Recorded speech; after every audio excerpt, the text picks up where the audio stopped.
वरेण्यं भर्गो देवस्य धीमहि धियो यो नः प्रचोदयात्। बोलिए वेद माता गायत्री की जय हो।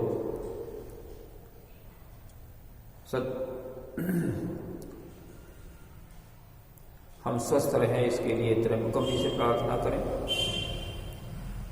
ओम त्र्यंबकम यजामहे सुगंधिं पुष्टिवर्धनम् उर्वारुकमिव बंधनान् मृत्योर्मुक्षीयमामृतात्। त्र्यंबकम भगवान की जय हो।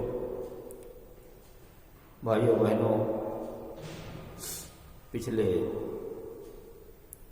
सत्संग में हमने बताया था अनुसुईया जी सीता जी को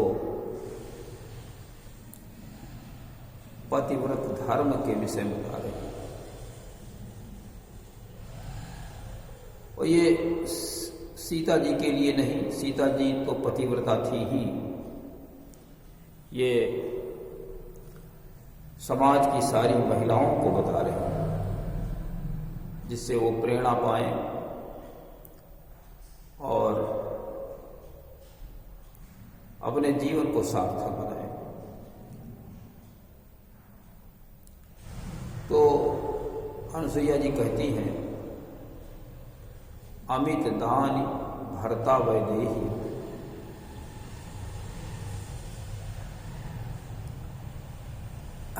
अधम सुनारी जो सेवनते। अमित दानी का मतलब ये है कि असीम सुख देने वाला, मोक्ष को प्राप्त कराने वाला अमित पति ऐसा होना चाहिए जो पत्नी को असीम सुख दे सके और मोक्ष की भी प्राप्ति करा सके। लेकिन यह संभव तभी है जब पति वेदविद हो, पुरुषार्थी हो, परमार्थी हो, तपस्वी हो, समदर्शी हो, सतोगुणी हो और इंद्रिय संयम, समय संयम, अर्थ संयम, विचार संयम जैसे सिद्धांत को पालन करने वाला हो, जिसका ब्रह्मचर्य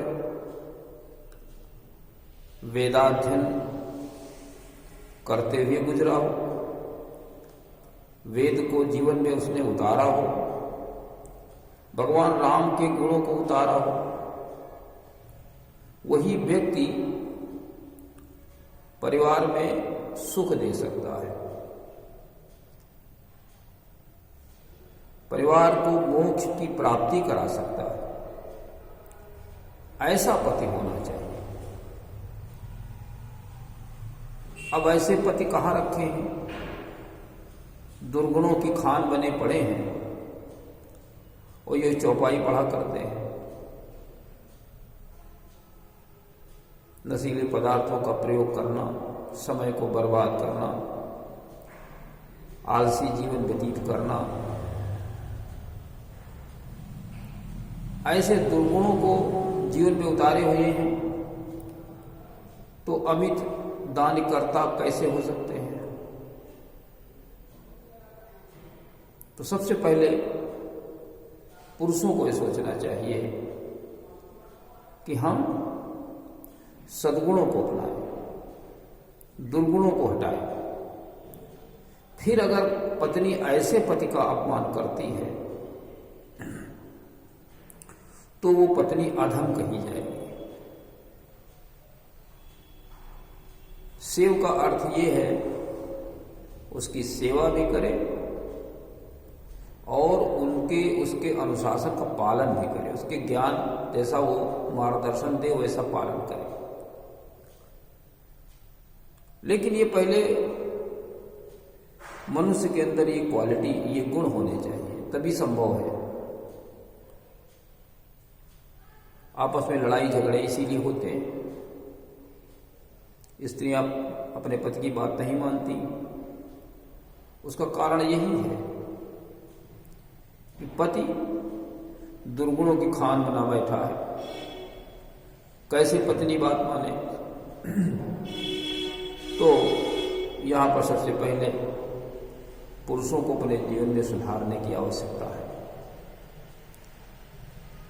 अगर सुधरा हुआ पति है तो फिर अगर स्त्री अपमान करती है तो वो नरक की कामी होती है।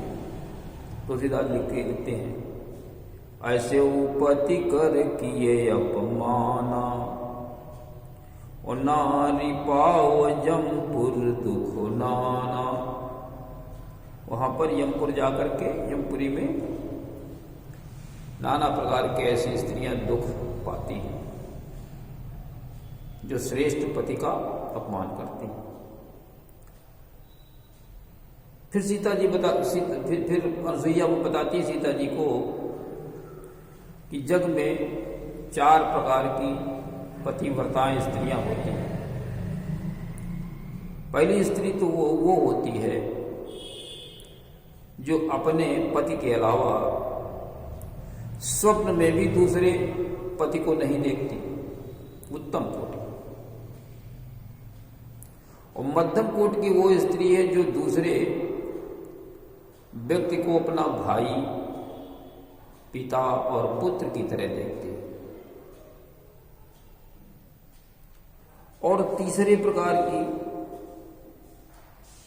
जो धर्म और कुल समझ करके कि हमें कोई ऐसा आचरण नहीं करना चाहिए जो धर्म के विपरीत हो, हमारे कुल की मर्यादा को ठेस पहुंचाए, वो स्त्री अधम कही जाएगी। लेकिन पति उसका श्रेष्ठ होना चाहिए। फिर ऐसा कोई करता है और कोई स्त्री भयवश या अवसर न मिलने से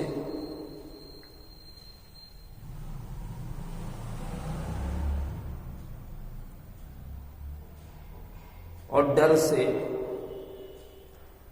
अपने जीवन को शुद्ध रखती है तो फिर वो अधम नारियों में से गिनी जाती है। और पति को धोखा दे करके जो दूसरे पति से रति करती है तो फिर वो 100 कल्प तक रौरव नरक में पड़ती है, पति को धोखा दे करके।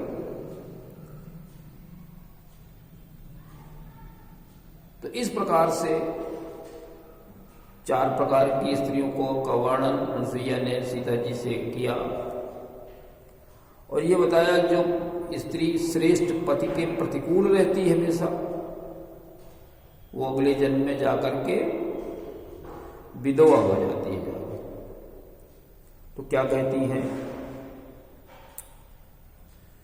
कि जगपति व्रताचारी विधिया हई और वेद पुराण संत सब कहाई।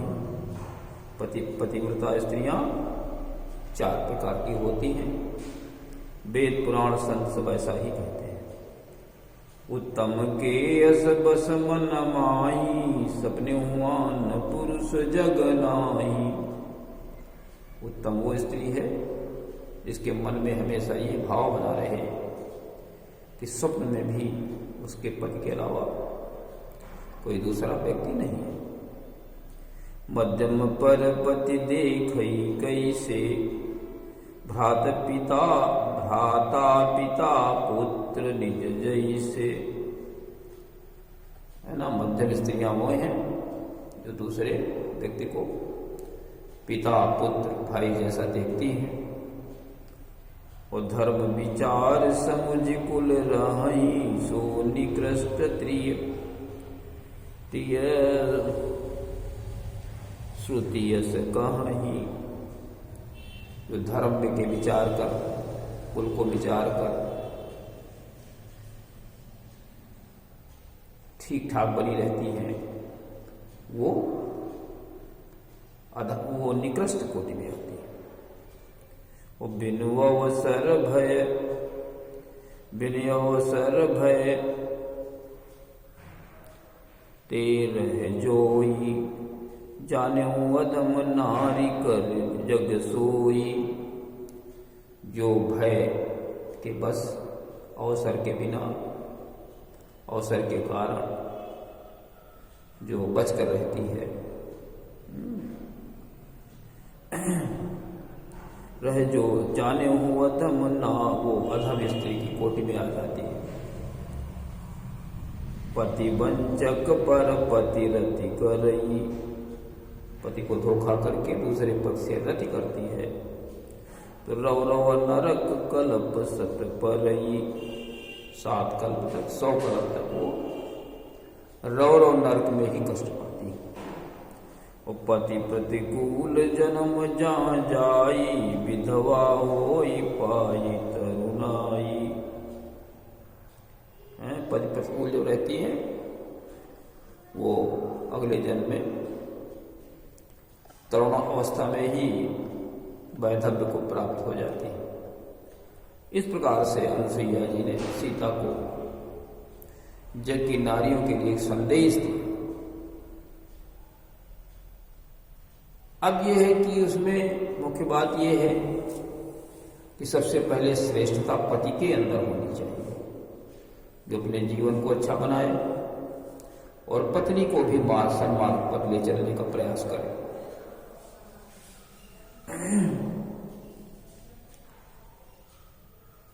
अनुसुईया जी कहती हैं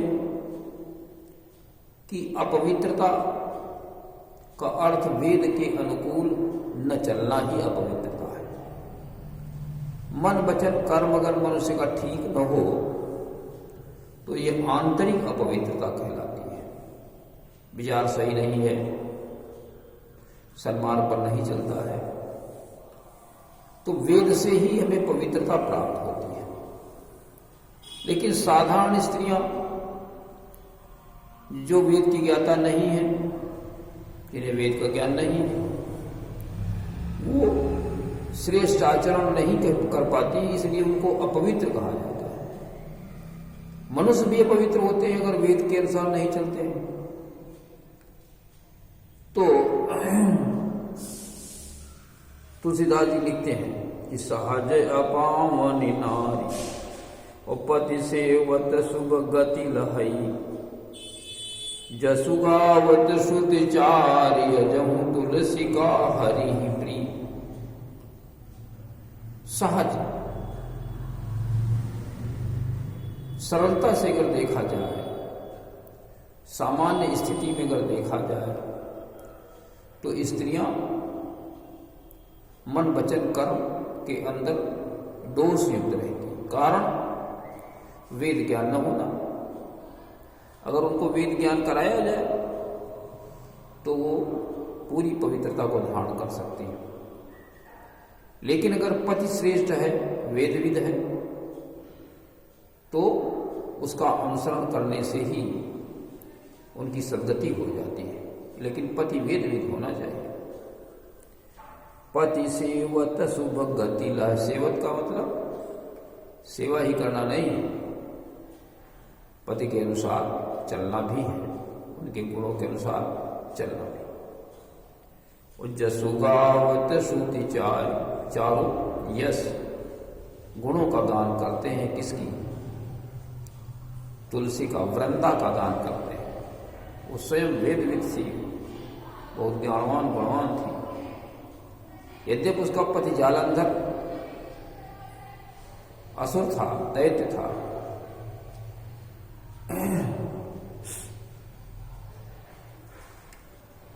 वो इतना भयंकर था कि शिवजी भी उससे हार गए। एक कल्प सुर देखी दुखारे, और समर जलंधन सब सनहारे, शंभुकीन संग्राम अपारा, महाधनुज बल मनई न मारा। क्यों नहीं? परम सती असुराधिप नारी, उते बलताही न जितई पुरारी। शिव भी नहीं जीत पाया, लेकिन वृंदा तपस्वी थी, वही आकर के तुलसी का स्वरूप बना है। इसलिए आज भी भगवान को तुलसी प्रिय है। तो फिर बाद में कहती हैं, सुन सीता तव नारी सुमेरी, सुन सीता तब नाम सुमेरी नारी, पतिव्रत करई तो ही प्राण प्रिय राम, कहूँ कथा संसार रही। तुम्हारे नाम नहीं, तुम्हारे गुणों को सुमिर करके स्त्रियां पतिव्रत धारण। सीता जी बहुत गुणवान थी, इतनी गुणवान थी, इतनी कर्मशील थी कि उन्होंने जनकपुरी को श्रेष्ठ बना दिया था। इतनी श्रेष्ठ, सारे लोग वहां ज्ञानवान गुणवान थे, धर्मशील थे, संत हो गए थे। राम स्वयं कहते हैं, पुरनर नारी सुभग सुचिछंता, धर्मशील ज्ञानी गुणवंता। सब स्त्रियां पुरुष ज्ञानवान गुणवान थे, धर्मशील थे। तो तुम्हारे गुणों का ध्यान करके पतिव्रता बनी रहेंगी तुम्हें देख करके। तो ही प्राण प्रिय राम, कहूँ कथा संसार ही। तुम्हें तो राम प्रिय है, मैंने ये संसार की स्त्रियों के लिए कथा कही। तो आज के इस कार्यक्रम में मुख्य प्रसंग ये है कि पुरुषों को वेदविद होना चाहिए। ऐसे होना चाहिए स्त्री को अमित दान, असीम सुख दे सके। और ये तभी संभव है जब पुरुष गुणवान होंगे। स्त्रियों का यह है कि अगर गुणवान पुरुष है तो उसका अपमान न करें, अनादर न करें, और अपने पति के अनुकूल होकर के चलें और श्रेष्ठ स्त्रियों में अपना नाम रखें। वेद अध्ययन करें। अगर पति अगर वेदविद नहीं है तो स्वयं वेदाध्ययन करें और अपने पति को भी मोक्ष के लिए प्रेरित करती रहे। यही आज के इस कार्यक्रम में मुख्य प्रसंग है। स्त्रियां सीता जी के गुणों को ध्यान करके पतिव्रता बनी रहें। इसी के साथ में आज के कार्यक्रम का समापन करते हैं। ओम शांति।